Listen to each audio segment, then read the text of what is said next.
Are you content that more than 5 out of 7 new homes will go to immigrants? Well, that's not the truth. And that's not the case. That's what we happen. That's not, I want to, oh, you know what I want to say? I want to say, you selfish, oh God, I start carrying the stick again. Just switching it out, dark glasses and a white stick. Just like that, then they get out of the way.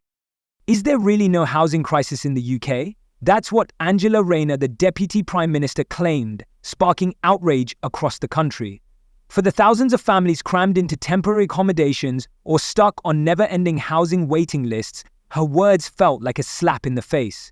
She went even further, suggesting that migrants should remain the top priority for housing, leaving many UK citizens wondering where they stand in their own country.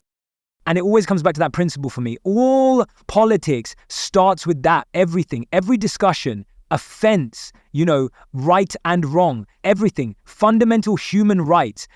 So I think I can, and there's so much misunderstanding that it's like you think that you can't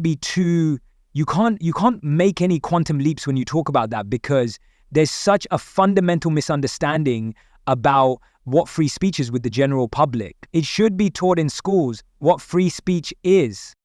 It's a hard pill to swallow for those who see new housing developments popping up only to hear that they won't be getting a place. People are asking, how can the government ignore the needs of 2,700,000 homeless individuals and struggling families in favor of others? Angela's comments didn't just stir controversy. They ignited a storm of frustration. That's not the reality. Because where are the 2.5 million immigrants that are in Rachel Reeves' budget figures going to turn up? Where are they going to live? Well, there's plenty of housing in the UK, but the houses especially, so you can't on the one hand say we've got to build this 1.5 million houses and then say there's plenty of housing already there. There is plenty of housing, Trevor, already, but there's not enough. There are no kids. I hope there's no kids watching, because I've said the SE word as well. I apologize. But what happens when she's confronted about the data behind these decisions? Let's talk about that. When Angela Rayner was pressed about claims that 5 out of 7 newly built homes in the UK are being handed to migrants, all eyes were on her to see how she'd handle it. But what followed was a moment that left everyone scratching their heads. She fumbled, avoided specifics, and failed to address the core issue. It wasn't just a bad answer. It was a complete dodge. Justification. You didn't mention anything about the labor market. Look, when you describe the housing crisis, the Deputy Prime doesn't quite make sense. You start the interview by telling me that there's a housing crisis. When I remind you that you have said yourselves as a government, we're going to need 2.5 million migrants. Some of them, by the way, people are going to build the houses. Suddenly, there's a lot of housing. Where are these people going to go? There's always been this fascination, because I'm not your average politician, and my background, people know that. I'm from a very working class background. I am quite an interesting character to people in Parliament. So often I've always had that level of scrutiny. And as a woman as well, you feel like you have to prove yourself. You go in a room and they don't suddenly think, oh, you're a natural leader, right?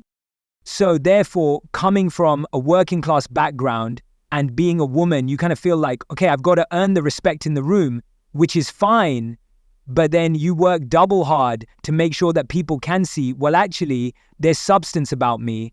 I'm here because I want to make a difference. And now that's number one, the jetpack now. And for Gervais, this distrust ties into something deeper, cancel culture and its impact on even speaking out. Ricky G isn't just fed up with politicians. He's also frustrated by the culture they've helped create. In his words, people are so tired of leadership failures that even calling out the truth feels dangerous now. Cancel culture, he says, is the latest symptom of a society that's lost trust in itself. He admitted that he's more cautious with his comedy these days.